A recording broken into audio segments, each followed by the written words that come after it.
In business and in life, finding a niche or maybe the perfect niche is like finding the missing piece to a puzzle. It completes the picture, gives you direction, and makes everything click into place. Join me and my guest today on Strategy Talks as we talk about finding your perfect niche. Stay around, stick around. I have to redo this. Stick around.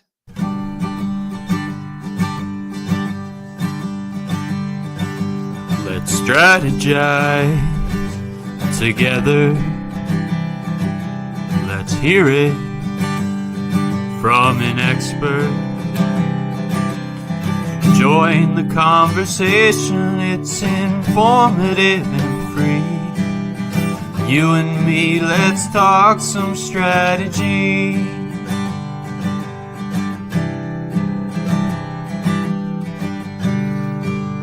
Here's your host, Dorien Morin-van.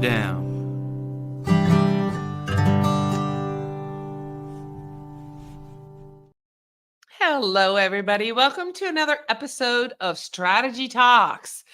Happy Tuesday. My name is Dorien Morin-van, and I'm your host. And you might be watching this live on LinkedIn or YouTube or Facebook. I want to welcome you if you're here live. If you have questions for myself or my guest today, as always, put them in the comments. We would love to know your thoughts on this topic. Now, if you're watching this on the replay on any of those channels, put hashtag replay in the comments so that both myself and my guests can respond to any questions you may have. And last but not least, as always, we want to welcome those of you who listen to Strategy Talks as a podcast. We thank you for tuning in, and we are ready to get started. Today in the green room, and we had a wonderful conversation to get started, is my friend Hope.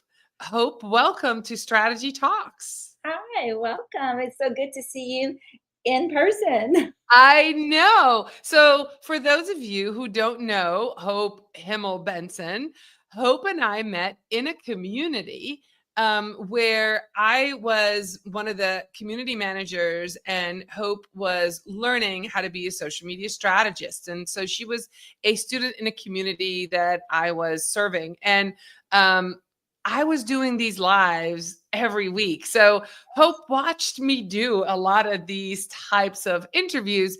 So I asked you, Hope, maybe about a year ago or so, to come onto the show.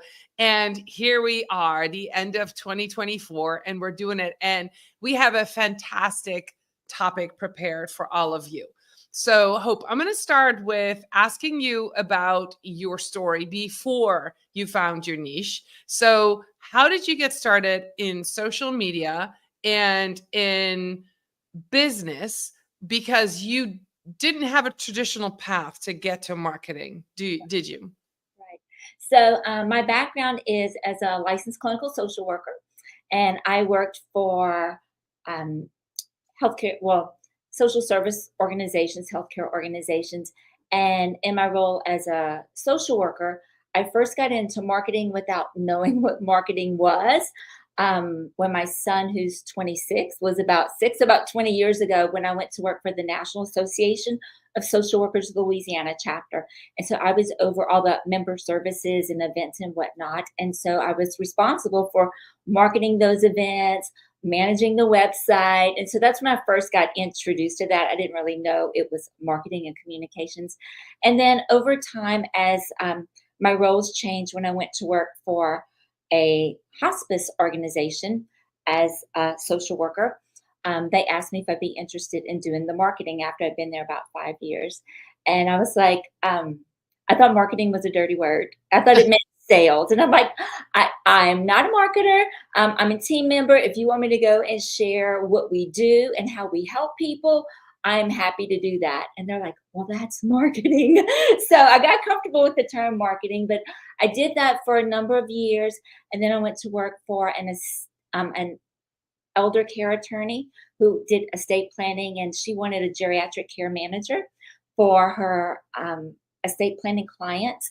So I did that along with her marketing. So I just sort of fell into it. I incorporated it into my role as a social worker. And then from there, I went to work as a communications director for a healthcare organization that had like 9 different companies across the Gulf South. And so Yeah.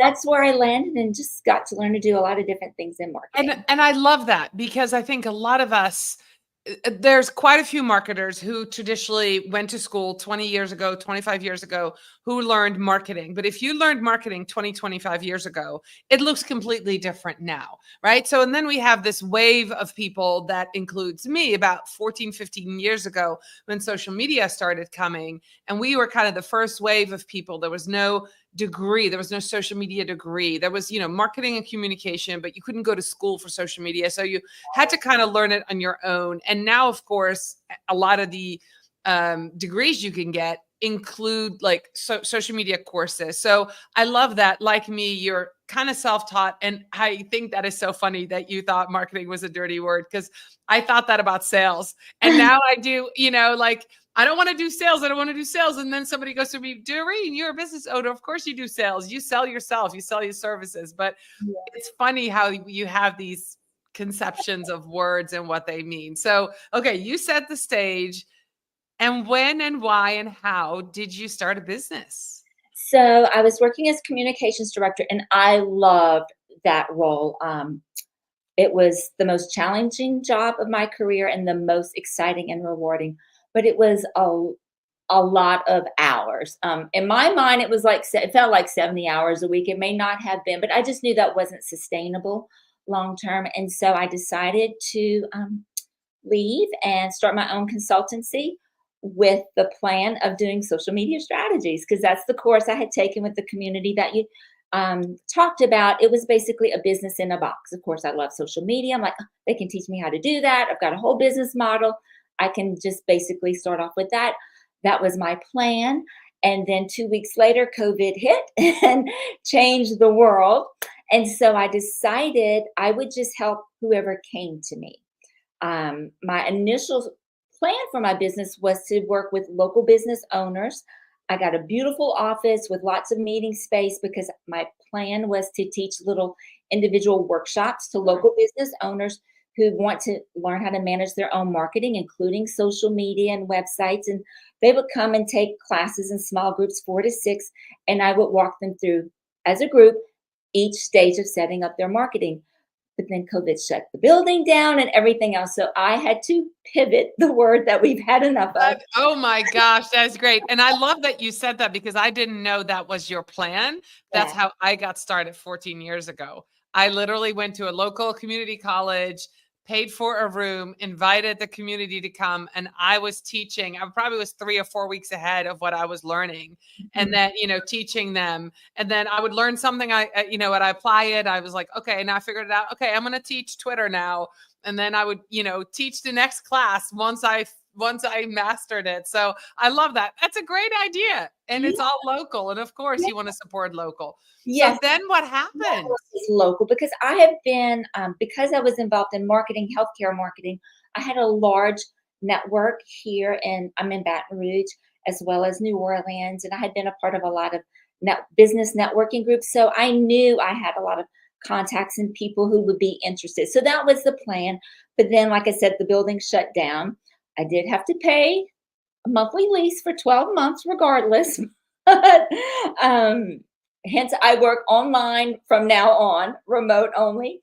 And so I just decided that I was going to help whoever God sent to me. And so I just did that. Whoever came to me, I posted on my my personal Facebook and my business Facebook group, that I was available for coaching, teaching, social media, and focusing more on social media at the time, and like Google business listings and things like that. So that's what I did, and did that for a couple of years. And it was people who were professional service providers, some like people who maybe you like in industries that were outside my industry, my background, but it was all still applicable. I had authors, photographers, and so that's what I did for a couple of years. All right. So let me ask you this, Hope. Did you, and we're going to get to that as we're talking about finding your niche, but you took anybody that came to you. Did you make a fairly good living? Were you able to set rates? This was COVID era where,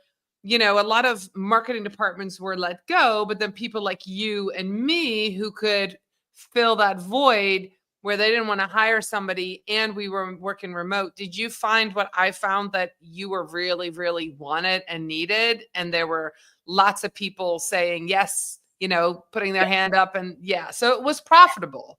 Yes, it was like the perfect storm. When it came to anyone who wanted to get their business online and anyone offering services related to Sure.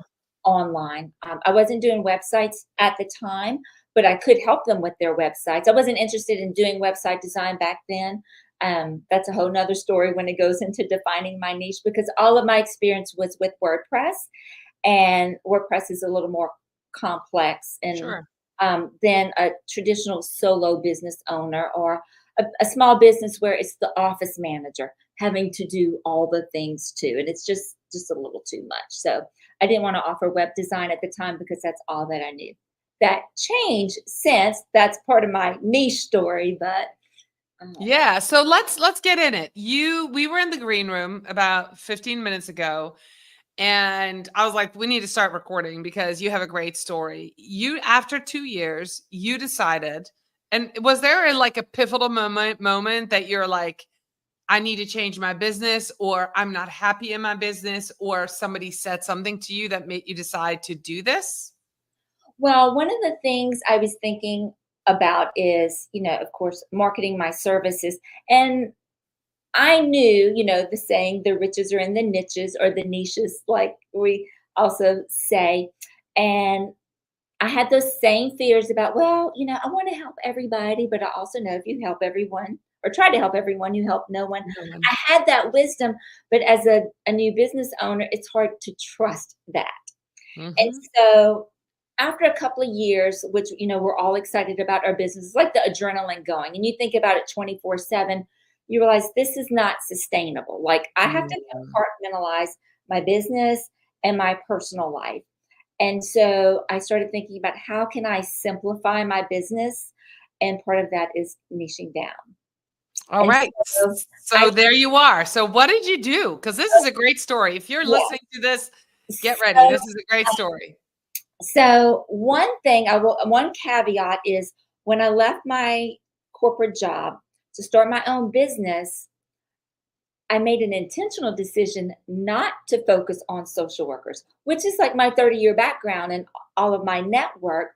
But and I did that because social work is a heavy profession, and I just sort of wanted a break from it. And so I thought, I'll just focus on other types of health and wellness professionals or attorneys, other people that I've worked with in the past. And so that's what I did.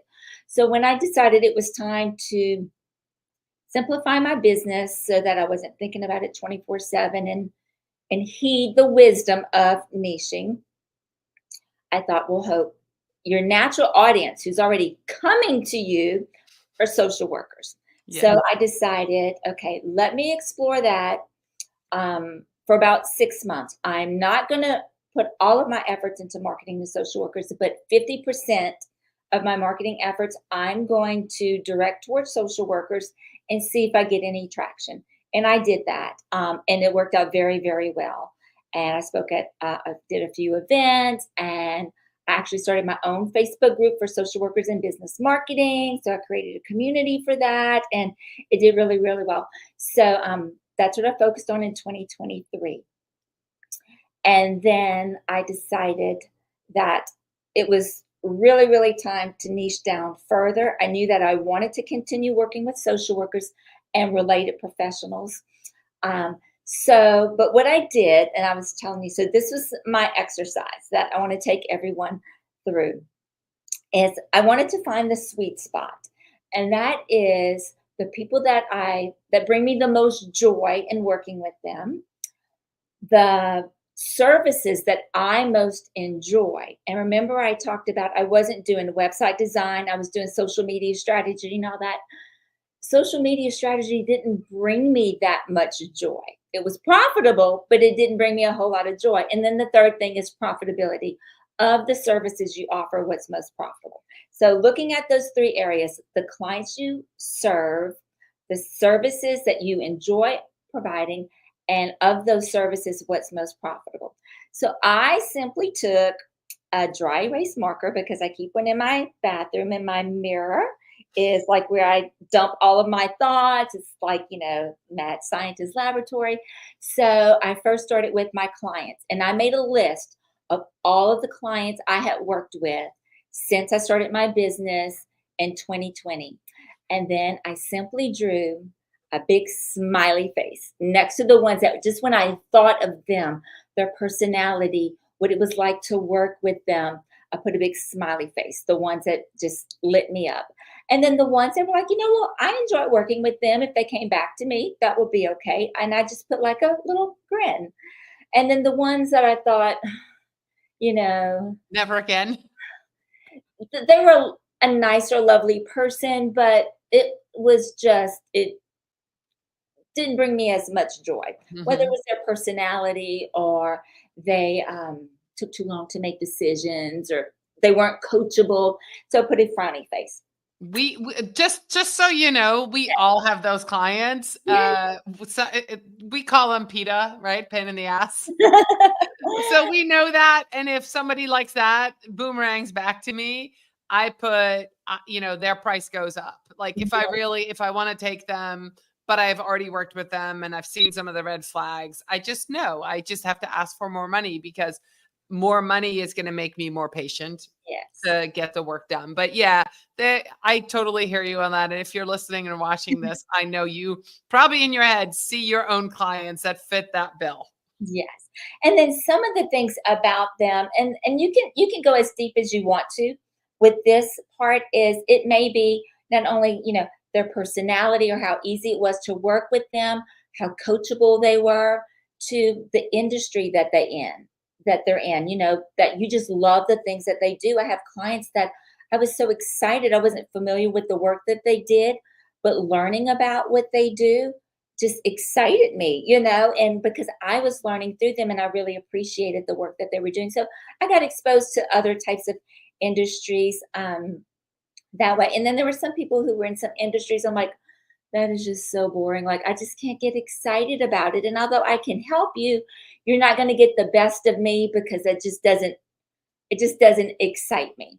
So that's what I did with the smiley faces. And then I looked at the services that I was offering: social media strategy, one-on-one coaching, contracting services, because there were some clients that I had that had like 6 or 12-month marketing consulting contracts, which are great for pay. I mean, that's like steady income and things you can count on.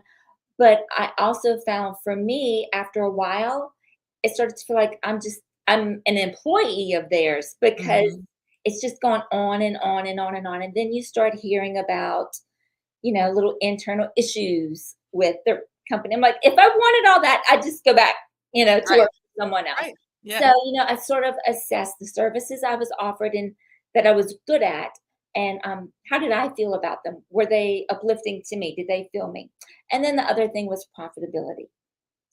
So social media strategy was very profitable. That's a high ticket item, but it didn't bring me a whole lot of joy in that I found for my clients after we were done with this beautiful document, how much work goes into it.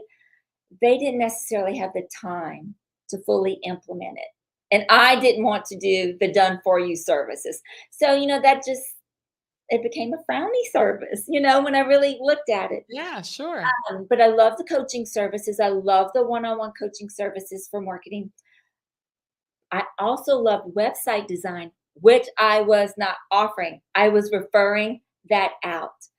I got as many, if not more, inquiries for website design that I did social media assistance, and I was referring them out because all I knew was WordPress, right. And I just didn't feel that I didn't want to recommend something to them that I thought would be difficult to learn, the technology, the upkeep, and all that, because they're solo small business.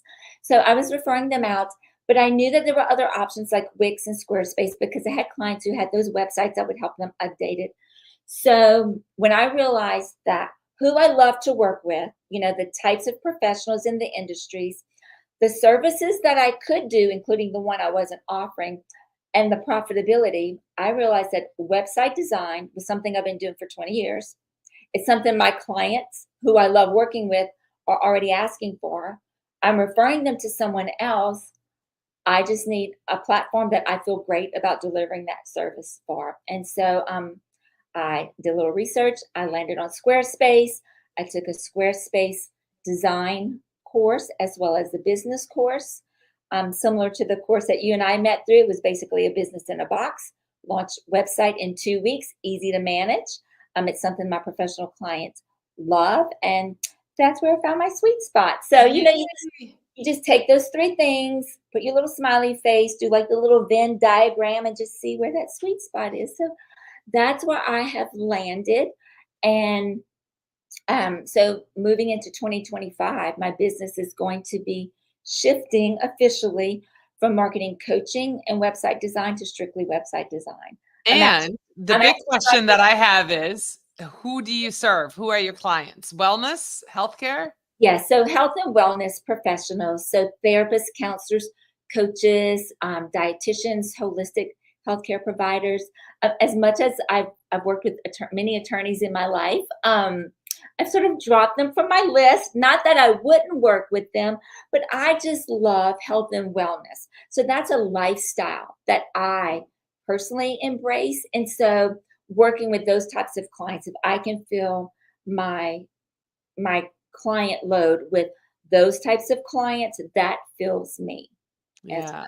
So, I love this story. And I think that if you're listening to this and if you're watching this with us, the one thing that we are all guilty of as business owners is that we don't do work enough on our business. And Hope, you are a perfect example. You didn't take 20 years to figure this out. You did your business for 2 years during a time that was extremely difficult for all of us. And then you were like, okay, I'm going to self-assess. And that self-assessment piece is what a lot of us are missing. It took me years to do that. It took me years to do a yearly strategy for Morin Media, for my business.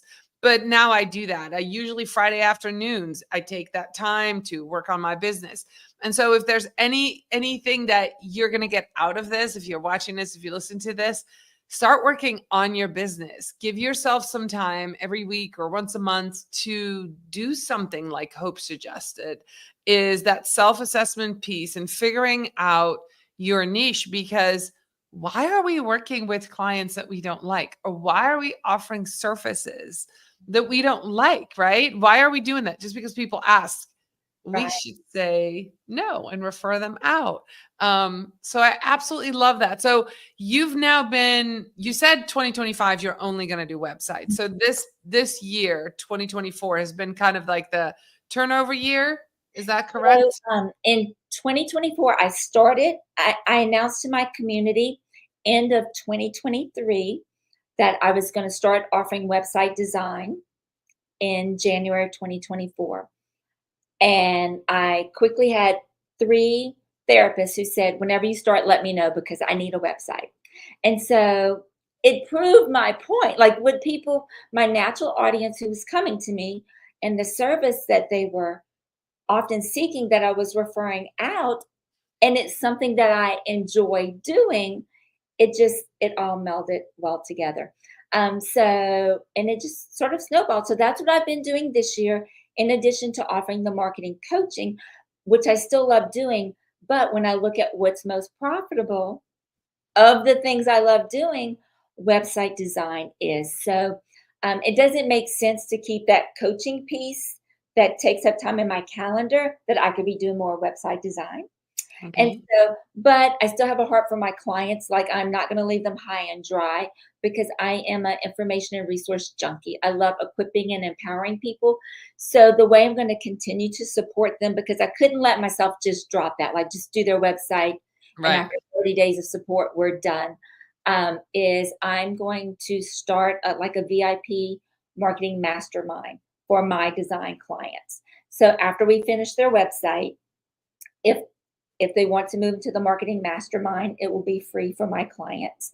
And then we'll I'll be able to continue to do like group coaching there, answer, website branding questions, and continue to support them in a group setting where everyone can benefit from it. But because all of my clients are so similar, they're going to get to network with each other, Right. develop potential referral sources from each other, learn from each other. Because I realized, Doreen, I have been creating and managing Facebook groups since my son was, I don't know, in ninth or 10th grade. He's now 26. I've never done it for my own business, for my Oh, own clients. right. So that's going to be, one of my main marketing strategies for client retention, by Right. being able to provide them ongoing support, doing something I love and something that they already participate in, because many of them are in other social work online communities that I manage. So, so It makes so much sense. So I can see, and those of you who are listening, you don't see Hope's face, but she's lighting up talking about her clients, talking about her business, talking about what she's doing, the services and working with them. Now, if we are taking anything away from this, and I'm going to ask you this, Hope, mhm. businesses, even though we have a business life and you have a work life, there's no such thing that we know as that business life balance, right? This work life balance. But what I'm finding by listening to you is that you have found a way to bring more peace to your home life, to your regular life by doing this. Am I correct to make that assumption now that I'm seeing you and listening to you? And so what would your advice be for somebody who's just completely overwhelmed? How do you feel, I guess, is what I'm asking now that you've found this niche? I will say, I feel relief. Because, that's one of the things that as business owners, especially when we're new in business, and, granted, we all just get started doing what we know how to do, or what we think we should be doing, or what other people are doing that we have to offer, because you're just trying to get traction and get going. But, self-reflection and assessment is important. And then also turning off the noise. I Mm, stopped following a lot of people that I initially followed, because you're going to do that comparison. You're also going to think, when you get influenced by how other people do things, you don't leave enough room for yourself. And so that, I think, is what's been the most helpful for me in finding this point of peace and relief, is tuning all that out and then refocusing on me and thinking, if I had nothing to go by, if I just had a blank slate and I just took myself without the influence of social media and all the gurus and all the groups and all the people that I follow, what would I love to do? And the things that I've always done is I've always connected people with the information and resources they needed to equip and empower themselves to reach their own goals. I did that as a social worker, and I've done that with my clients, which is why, um, I have certain types of clients that I want to work with. I only want to work with people who want to learn and who are coachable. I don't want to work with people who are like, just get it done for me, just get it done for me. I could go back to work and just get it right. done. But Yeah. I love equipping people to feel great in being self-sufficient and independent. But I also recognize that people need continued support and resources. So I didn't want to just drop them, because I've Yeah. always been a resource to people. So starting the Dreamtime like VIP Mastermind is going to allow me to do I absolutely love that idea. You are a smart marketer. Hope, that. I know there's people listening who go, I know somebody who is a social worker. I know a therapist. I know somebody in the wellness industry. They need hope. They need a website. How can people reach you? How can they connect with you? And where are you still active on social that they can find you besides, I guess, your website? Yes. So my website is dreamtimemarketing.com. I'm on Facebook. My business page is Dreamtime Marketing, with Hope Email Benson. And then I also have LinkedIn. I have a LinkedIn business page, but I don't use it. I have my LinkedIn profile, which is my name, Hope Email Benson. It is pronounced email and not Heimel, although Oh, that's funny because I said it wrong. I didn't no, ask you because I it's assumed okay. I would know. I will tell you, I've actually learned to say Himmel or Heimel, because no one can pronounce it, and they think I'm saying email, like Right. nail, but Okay. it's German, and but here in Louisiana, French and Spanish were the languages, in the early days of Louisiana, and the H is silent in both French and Spanish. So the pronunciation went to Ah, the that's what it is. yeah. But so yeah, my website, Facebook business page, LinkedIn personal page. Perfect. Yeah. Well, I really appreciate you being with us today for Strategy Talks. This was the first talking about niching down. I love the story, and I love that you took your time last year when you were like, I'm not ready, and came on this year that you have figured it out and you share your process with all of us, because I think there's a lot of lessons here to be learned. I really appreciate you kind of laying it out how you went through it, and I can just tell that you're going to be hugely successful because you have this spark when you talk about your business, and that's so many of us are missing that. Like I can tell you love what you do, and good for you for figuring that out. And thank you so much for sharing that process with us. If you've listened to us today and you want to connect with Hope, please do so. I'll make sure the show notes have her website in it so you can connect with Hope. And I'll be back next week with another episode of Strategy Talk. Thank you so much, everybody, for tuning in, and I'll see you soon. Bye, everybody.